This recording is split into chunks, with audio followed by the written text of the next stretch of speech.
Productions.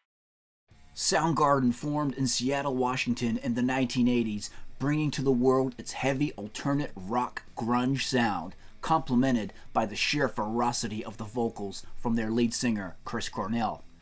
The band stayed together up until 1997, then split, reuniting back again in 2010, releasing a new album, King Animal, in 2012. Band members Chris Cornell, Kim Thale, Matt Cameron, and Ben Shepherd had shared the stage many times over the years, exciting audiences with their powerful rock sound and captivating lyrics. However, May 17th, 2017 would be the final ever time that Soundgarden would play together live on stage.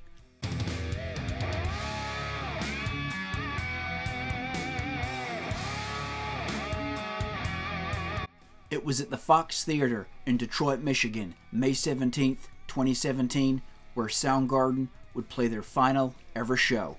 The Pretty Reckless Taylor Momsen's band were opening for Soundgarden that night. The show was sold out, and you had ticket prices ranging from around $37 up to around $101 per ticket. The band kicked off the show with one of their older songs, Ugly Truth, from their 1989 album, Louder Than Love. Cornell would then get on the mic and started talking and joking with the fans. It's great to be back here. Honestly,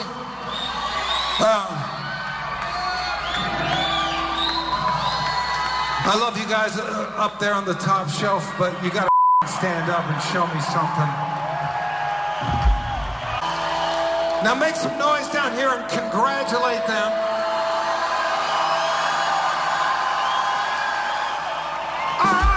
Thank you. That's the spirit. The band then launched into another older track from their catalog, from the Screaming Life EP, Hunted Down. Then followed that up by a more recent song from their King Animal album, Non-State Actor. Soundgarden guitarist Kim Thale said, "I remember Chris had just gotten into town and was a little tired and his voice was a little rough. But by about the fourth or fifth song, it kicked in, and then it was just like, super amazing, beautiful, clear, and strong, and I thought particularly emotive." Thale also recalled a moment of the show when Cornell was absent from the stage, when the guitar he'd been playing was out of tune, and a backup wasn't immediately ready. He had to leave the stage, I remember, and he just kind of poked his head around and said, "Go ahead, start without me," at which point Ben Shepherd, Soundgarden's bass player, started jamming on something, and we all just fell in until Chris was ready. People who were at the show commented it was clear that something was not right with Cornell during the performance. He often staggered back and forth across the stage and seemed weak in his movements. It's not that the show itself was bad, but it seemed like Cornell wasn't mentally present, they said.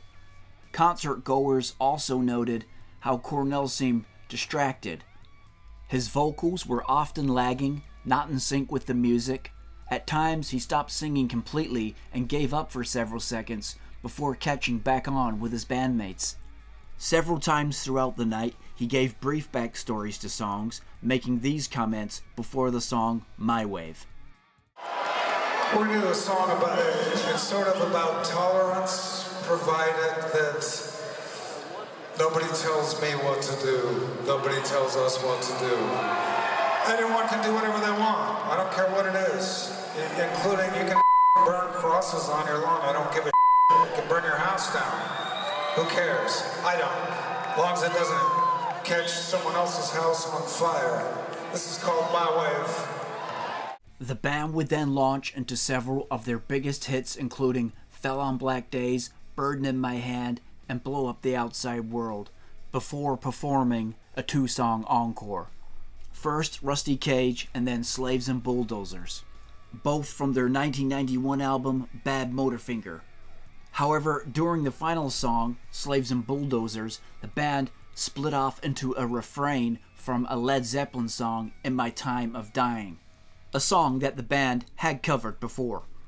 And given the Cornell tragedy that happened just a short time after this concert ended, people now look into this moment with a different perspective. As Cornell sang, Meet me, Jesus, meet me in the middle of the air. If my wings should fail me, Lord, meet me with another pair. Even though it was a song that Soundgarden had covered before at their live shows, given what happened to Cornell just a short time after the concert ended, obviously these lyrics and the song that Cornell sang take on a whole new meaning.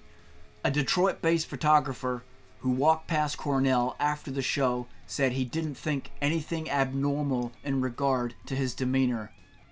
The band thanked a few fans waiting for autographs and got into the vehicle, he said. Well, I wasn't at the show myself, but to anybody watching some of the clips on YouTube of the concert, it's pretty plain to see that Chris was definitely not quite all there, right? Something definitely did seem off with Chris on that night, like he was on something. It did look that way. To me, maybe he just seemed a bit distant, not quite there. Seemed a bit disheveled as well in his appearance. His whole appearance just kind of seemed all over the place. And he wouldn't usually be like that on stage. So to say that everything seemed fine and Chris seemed okay at the concert and his performance, you'd definitely have to disagree with that, right?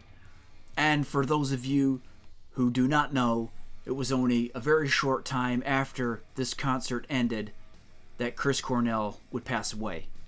So a very sad night and a very sad time, but maybe you could say there were signs during this final show from Soundgarden that things were just not 100% okay with Chris. But as we look at the set list from the show, we had 7 songs played from their hugely successful Super Unknown album, 5 from Bad Motorfinger, 4 from that King Animal album, the last album that they ever did release, 2 from Down on the Upside, 1 from Louder Than Love, and 1 from Screaming Life as well.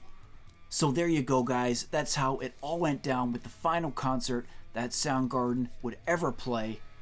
Yeah, it's a damn sad and very tragic way that things ended up there, no kidding, but you gotta remember all the good times, all the good live shows that Soundgarden played, all the great albums and songs that they released. They are the things that you can hang on to as Chris Cornell and Soundgarden fans. So thanks for tuning into the video, guys. Much appreciated, and we will catch you next time.